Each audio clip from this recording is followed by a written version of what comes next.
Hi there and welcome to this thought leadership video where I'm thrilled to be joined by the head of Quant Research, Data and Processes for Raiffeisen Bank, Mr. Stefan Theussl.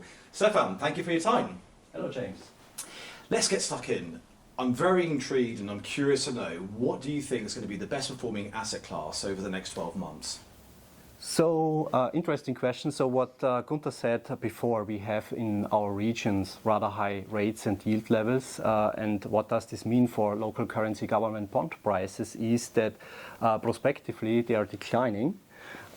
And this would affect positively for investors the prices. So this is one thing we recognize. The other one is, even though if we count in our own FX estimates we have for those regions, as a euro investor, we believe that this outlook, the current status, is advantageous for our clients to take in.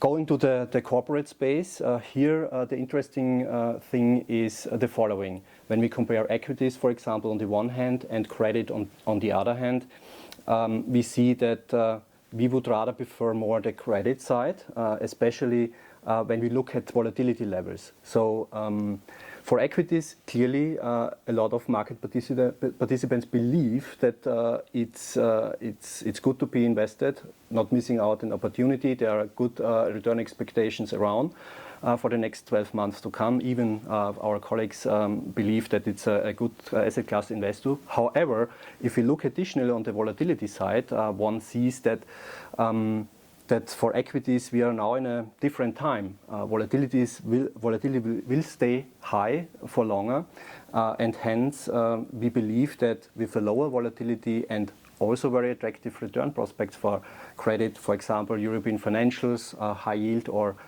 investment grade, that this asset class is very attractive for an investor. Last but not least, maybe to say or to indicate money market rates.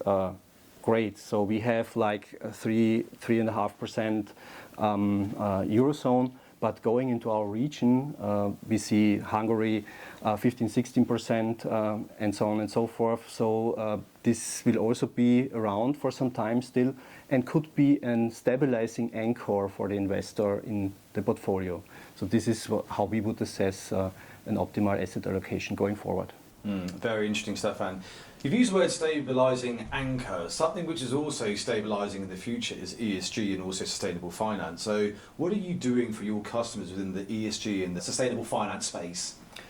Yes, Gunther already indicated we have, as a bank, obviously a lot of products out. We have, as research, also the opportunity to support our departments, such as risk management or our underwriters, in the sense that we calculate ESG scores based on data we receive from external parties. We have our own model to assess, and this is very important, especially if we go down from the size levels.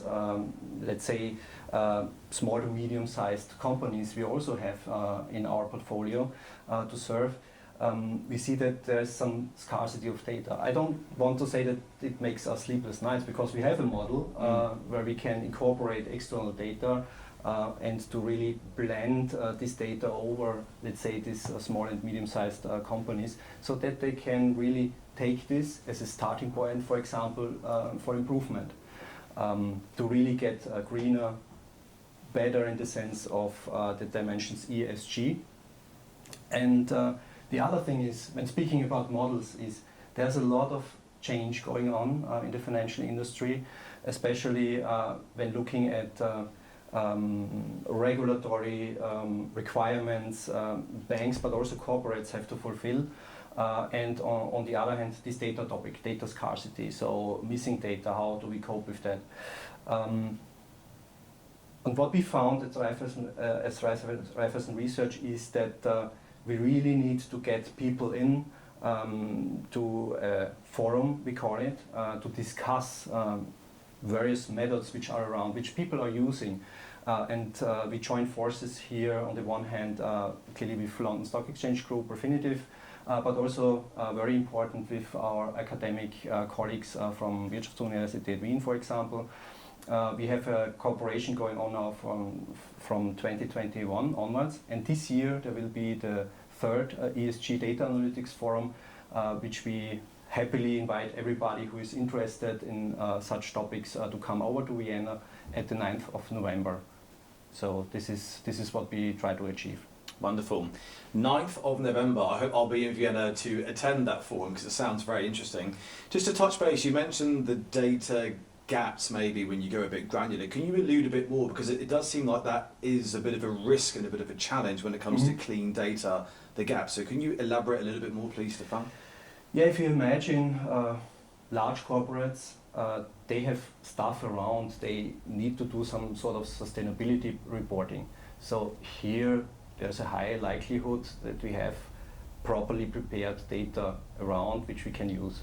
However, if you go down, for example, to small and medium-sized companies, they often don't have the resources to do it, to really say, okay, what are the CO2 emissions, maybe scope 1 is okay, scope 2 and 3 could be assessed, but it's difficult for them.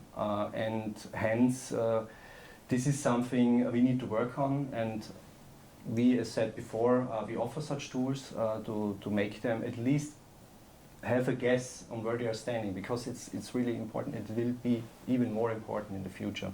Indeed, indeed. Very important, interesting topic, very insightful. So Stefan Theussl, thank you so much. It's been an absolute pleasure. Look forward to hopefully seeing you back on the 9th of November. Yeah. Thank you. Hope to have you in Vienna again. Thank you very much. All the best.